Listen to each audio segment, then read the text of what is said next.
दोस्तों, अगर आपको पहले पीएम किसान सम्मान निधि के 2-2 हजार रुपए का लाभ मिलता रहा है, लेकिन अब कुछ समय से 1, 2, 3 या इससे ज़्यादा किस्तें आपके बैंक अकाउंट में नहीं आई हैं, तो कहीं ना कहीं इसकी वजह लैंड सीडिंग है।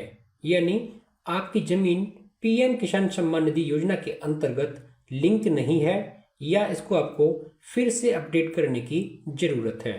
तो दोस्तों, आज की इस वीडियो में मैं आपको घर बैठे मोबाइल से लैंड सीडिंग यस करना सिखाऊंगा। इस वीडियो को देखने के बाद आपको कहीं भी जाने की ज़रूरत नहीं होगी, बस आपको इस वीडियो को पूरा देखना है और चैनल को भी सब्सक्राइब करना है। चलिए तो स्टार्ट करते हैं। दोस्तों, सबसे पहले आपको किसान सम्मान निधि का पैसा न आने की समस्या का पता करना है। यानी आपको अपने पीएम किसान सम्मान निधि का स्टेटस चेक करना है। इसके लिए आपको अपने मोबाइल में क्रोम ब्राउजर को ओपन कर लेना है और यहाँ पर सर्च करना है पीएम किसान। पीएम किसान सर्च करने के बाद इसको आपको क्लिक करना है। तो यहाँ पर देखिए, पहली वेबसाइट है नो योर स्टेटस पीएम किसान। तो यहाँ पर आपको क्लिक करना है। यहाँ पर थोड़ा नीचे स्क्रॉल डाउन करेंगे आप, यहाँ पर आप देख सकते हैं एंटर रजिस्ट्रेशन नंबर और ये कैप्चा कोड है। अगर आपको अपना रजिस्ट्रेशन नंबर नहीं पता है तो आपको यहाँ पर क्लिक करना है नो योर रजिस्ट्रेशन नंबर। थोड़ा सा स्क्रॉल डाउन करने के बाद यहाँ पर आप अपने रजिस्ट्रेशन नंबर को मोबाइल नंबर के थ्रू और आधार नंबर के थ्रू पता कर सकते हैं। लेकिन आपको यहाँ पर ध्यान रखना है, आपका मोबाइल नंबर वही होना चाहिए जो पीएम किसान सम्मान निधि में लिंक है। और अगर आप आधार कार्ड से सर्च करते हैं तो आपका मोबाइल नंबर आधार कार्ड से लिंक होना चाहिए। लेकिन यहाँ पर मुझे अपना रजिस्ट्रेशन नंबर पता है, तो यहाँ पर मैं कर देता हूँ बैक करने के बाद कुछ ऐसा इंटरफेस शो होगा। यहाँ पर थोड़ा स्क्रॉल डाउन करना है और यहाँ पर आपको क्लिक करना है नो योर स्टेटस। अगर यहाँ पर ये ऑप्शन शो ना हो तो थोड़ा नीचे की तरफ भी शो हो जाएगा नो योर स्टेटस। इस पर आपको क्लिक करना है। थोड़ा नीचे करेंगे तो यहाँ पर आपको टाइप करना है अपना registration number. Registration number type करने के बाद यहाँ पर आपको इस कैप्चा कोड को फिल करना है। कैप्चा कोड को फिल करने के बाद आपको गेट ओटीपी पर क्लिक करना है और ये ओटीपी आपके रजिस्टर्ड मोबाइल नंबर पर जाएगा और यहाँ पर आपको अपना ओटीपी टाइप कर देना है। ओटीपी टाइप करने के बाद आपको गेट डाटा पर क्लिक करना है और यहाँ पर आपका पूरा डेटा ओपन हो करके आ जाएगा। थोड़ा स्क्रॉल करेंगे, यहाँ पर आप देख सकते हैं registration number, date of registration यानी आपने कब रजिस्ट्रेशन करवाया था, name of farmer, father, address और मोबाइल नंबर। आप यहाँ चाहें तो आप अपना डिटेल्स को अपडेट भी कर सकते हैं। थोड़ा स्क्रॉल डाउन करेंगे तो यहाँ पर आपको मिलेगा FTO प्रोसेस्ड यस। तो मेरे केस में ये FTO प्रोसेस जो है वो यस है, यानी मुझे अपनी 15वीं किस्त भी मिल चुकी है। लेकिन आपके केस में ये FTO नो दिखाएगा और reason of FTO not processed होगा लैंड नॉट सीड। यानी इस FTO प्रोसेस्ड का नो होने का कारण क्या है, आपकी जमीन किसान सम्मान निधि के अंतर्गत लिंक नहीं है या इसको आपको फिर से अपडेट करने की जरूरत है। तो यहाँ पर हमें अपनी समस्या का पता चल चुका है, लैंड सीडिंग नो है। लैंड सीडिंग यस कराने के दो तरीके हैं। एक तो आपका तरीका है ऑफलाइन और एक तरीका है ऑनलाइन। ऑफलाइन केस में आपको अपने जिले के कृषि विभाग में जाना होगा, जहां पर आपको आधार कार्ड, रजिस्टर्ड मोबाइल नंबर, अपने खेत की खतौनी और बैंक की पासबुक लेके जाना जरूरी होगा। लेकिन हम यहाँ पर ऑनलाइन मोड से अपना लैंड सीडिंग यस कराएंगे। तो इसके लिए आपको जाना होगा दूसरी वेबसाइट पर। यहाँ पर आपको अपने क्रोम ब्राउजर में लिखना होगा पीजी पोर्टल आप लिखेंगे या आपको लिखना होगा CP ग्राम्स। तो यहाँ पर आपको एक क्लिक कर देना है।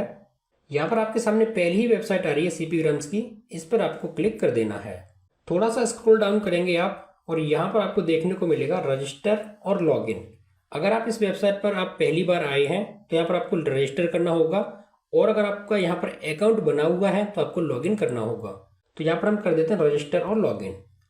थोड़ा सा स्क्रॉल डाउन करेंगे, ये है यूजर लॉगिन।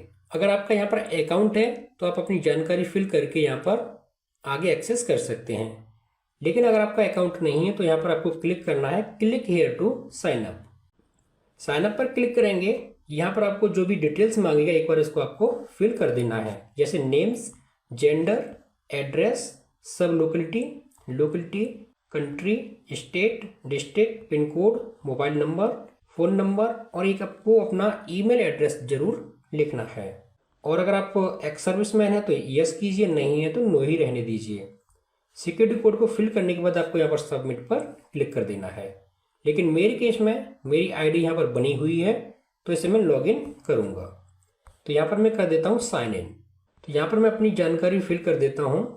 ये सारी जानकारी फिल करने के बाद यहाँ पर मैं क्लिक करूँगा लॉगिन और मेरे सामने कुछ ऐसा इंटरफेस शो करके आ जाएगा। यहाँ पर आप देख सकते हैं ग्रीवेंस डैशबोर्ड, यानी ये शिकायत का डैशबोर्ड है। यहाँ पर आपको क्लिक करना है सेकंड नंबर पर, लॉस पब्लिक ग्रीवेंस। यहाँ पर आपको थोड़ा सा स्क्रॉल डाउन करना है और यहाँ पर आपको इस बॉक्स में क्लिक करना है और सबमिट पर क्लिक कर देना है। फिर से थोड़ा स्क्रॉल डाउन करेंगे और यहाँ पर आपको देखने को मिल जाएगा financial services, labour and employment, लेकिन ये हमारे मतलब की कोई चीज़ नहीं है अभी। तो यहाँ पर हम थोड़ा और स्क्रॉल डाउन कर देंगे और यहाँ हमें देखने को मिलेगा मोर मिनिस्ट्री डिपार्टमेंट स्टेट गवर्नमेंट्स। तो यहाँ पर क्लिक करेंगे और पहला ऑप्शन हमें मिल जाएगा एग्रीकल्चर एंड फार्मर वेलफेयर। इसके बाद हमारा कुछ ऐसा इंटरफेस शो होगा और नीचे की तरफ करेंगे तो यहाँ पर हमें सेलेक्ट करना है अपनी कैटेगरी। तो कैटेगरी हमारी यानी इशू क्या है, तो हमारा इशू है पीएम किसान रिलेटेड इश्यूज। इस पर हम क्लिक करेंगे। इसके बाद हमें नेक्स्ट लेवल कैटेगरी को सिलेक्ट करना है और यहाँ पर हम क्या करेंगे, सबसे नीचे जाएंगे, stoppage of installments after issue of few installments. इस पर हम क्लिक कर देंगे। यहाँ पर क्लिक करने के बाद अब हमें इस बॉक्स में लिखना होगा लैंड सीडिंग नो। इस तरह से आपको यहाँ पर लिख देना है, इससे ज़्यादा आपको कुछ लिखने की ज़रूरत नहीं है। अब यहाँ पर हमें अपनी पीडीएफ अटैच करनी होगी जो कि 4 MB से ज़्यादा नहीं होनी चाहिए।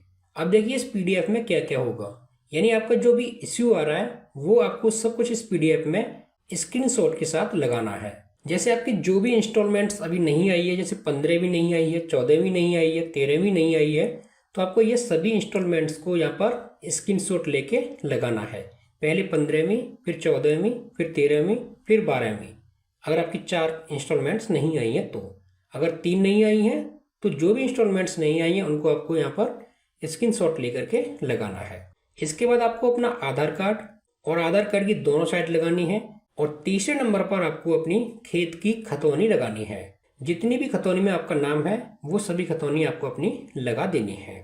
अब इशू आता है कि आप ये पीडीएफ कैसे बना सकते हैं, तो इसके 2 ऑप्शन हैं।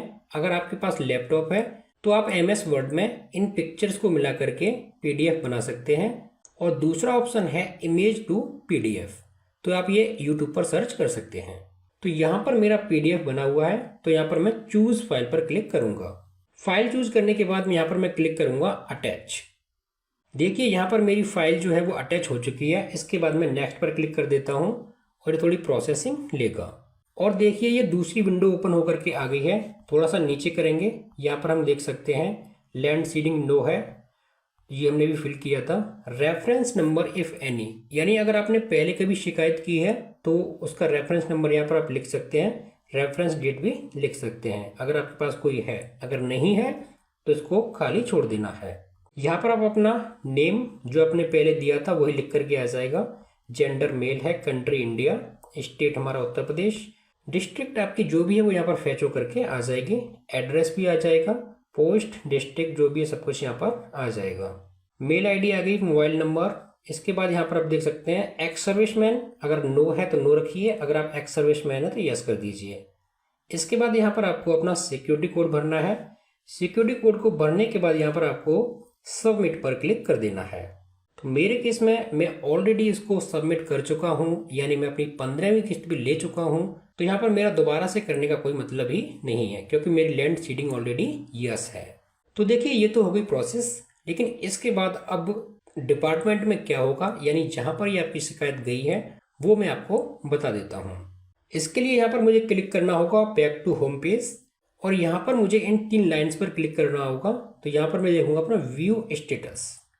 व्यू स्टेटस में मुझे कौन सा देखना है, ग्रीवेंस स्टेटस या अपील स्टेटस। अपील देखिए मैं फिर से बता दूं, अपील दूसरी बार की जाती है और ग्रीवेंस यानी पहली बार, शिकायत पहली बार की जाती है। तो ग्रीवेंस स्टेटस को यहाँ पर मैं क्लिक कर दूंगा। तो देखिए मुझे अपना ग्रीवेंस स्टेटस जानने के लिए सबसे पहले अपना रजिस्ट्रेशन नंबर लिखना होगा और ये रजिस्ट्रेशन नंबर आपको जब आप अपनी ग्रीवेंस को सबमिट कर देंगे उसके बाद आपको मिल जाएगा। तो आपको ये लिख करके रखना है। तो यहाँ पर मैं अपना ग्रीवेंस रजिस्ट्रेशन नंबर टाइप कर देता हूँ। और इसके बाद मुझे यहाँ पर अपना मोबाइल नंबर या मेल आईडी को टाइप करना है।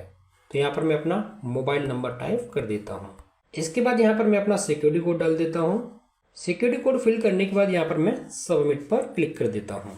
और इतना करने के बाद यहाँ पर आप देख सकते हैं grievance concern to name of complainant, date of receipt, यानी ये शिकायत को कब किया गया था। तो देखिए मेरे केस में मैंने ये शिकायत को किया था 6 सितंबर 2023 को। आगे है रिसीव्ड बाय मिनिस्ट्री या डिपार्टमेंट। तो इसको रिसीव किसने किया है? एग्रीकल्चर एंड फार्मर वेलफेयर, क्योंकि हमने ये एग्रीकल्चर एंड फार्मर वेलफेयर को ही भेजा था। आगे देखिए ग्रीवेंस डिस्क्रिप्शन क्या है।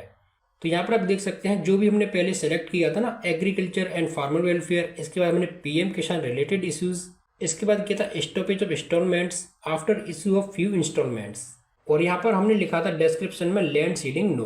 तो ये सब कुछ यहाँ पर लिखा हुआ आ रहा है। ग्रीवेंस डॉक्यूमेंट, यानी हमने जो ग्रीवेंस दिए थे इसमें कौन कौन से डॉक्यूमेंट्स लगाए थे वो यहाँ पर आपको इस पीडीएफ पर जो क्लिक करेंगे आप तो आपको शो हो जाएंगे। इसके बाद देखिए करेंट स्टेटस, क्योंकि मेरे केस में ये केस सॉल्व हो चुका है तो इसलिए यहाँ पर केस क्लोज्ड दिखा रहा है, लेकिन आपके केस में यहाँ पर दिखाएगा पेंडिंग। क्योंकि मेरे केस में ये केस सॉल्व हो चुका है तो यहाँ पर क्या दिखा रहा है? Case closed. आगे देखिए डेट ऑफ एक्शन, यानी इस पर एक्शन कब लिया गया? 23 सितंबर 2023 को इस पर एक्शन लिया गया था और ये फाइनल एक्शन का यहाँ पर दिखा रहा है, यानी इसको केस को क्लोज कब किया गया है? 23 सितंबर 2023 को। रिमार्क्स में देखिए महोदय जांच आख्या सादर सेवा में प्रेषित है। महोदय जांच आख्या आपकी सेवा में सादर प्रेषित है। आगे देखिए रिप्लाई डॉक्यूमेंट, तो ये एक पीडीएफ है और यहाँ पर पूरी प्रोसेस बताई गई है कि कृषि विभाग ने क्या क्या किया है, जांच कैसे की है, किसे कॉल की है, सब कुछ इसमें बताया गया है। उसके बाद यहाँ पर ये पीडीएफ डाली गई है, तो इस पर हम क्लिक कर लेते हैं। और यहाँ पर आप देख सकते हैं कार्यालय उप कृषि निदेशक और ये मेरे जिले का नाम। यहाँ पर आप दिनांक देख सकते हैं 22/9/2023 और यहाँ पर मैं आपको पूरा पढ़ के दिखा देता हूँ। IGRS संदर्भ संख्या जो भी है ये है।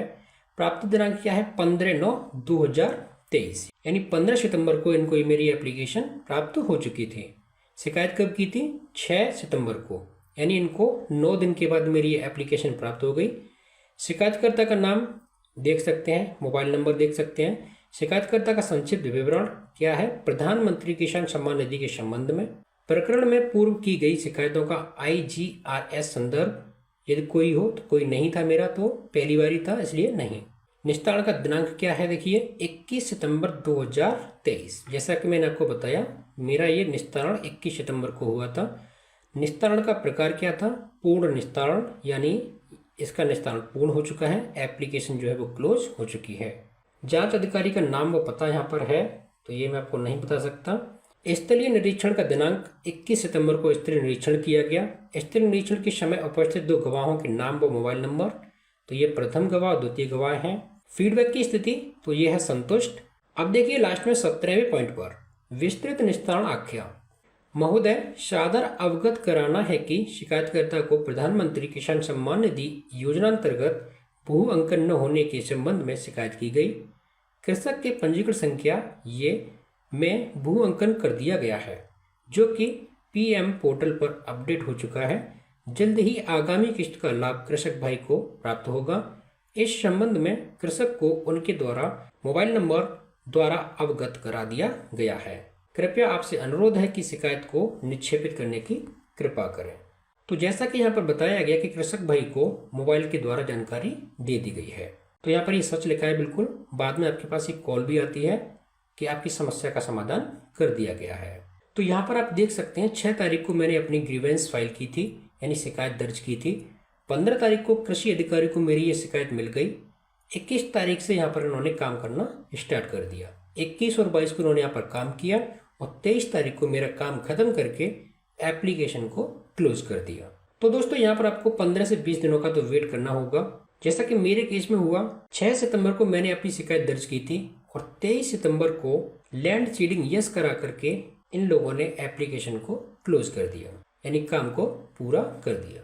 आई होप आपको मेरे द्वारा दी गई जानकारी पसंद आई होगी। अगर आप इस चैनल पर पहली बार आए हैं तो आप हमारे चैनल को सब्सक्राइब कर लीजिए और अगर वीडियो पसंद आती है तो वीडियो को भी लाइक जरूर कर दीजिए। धन्यवाद।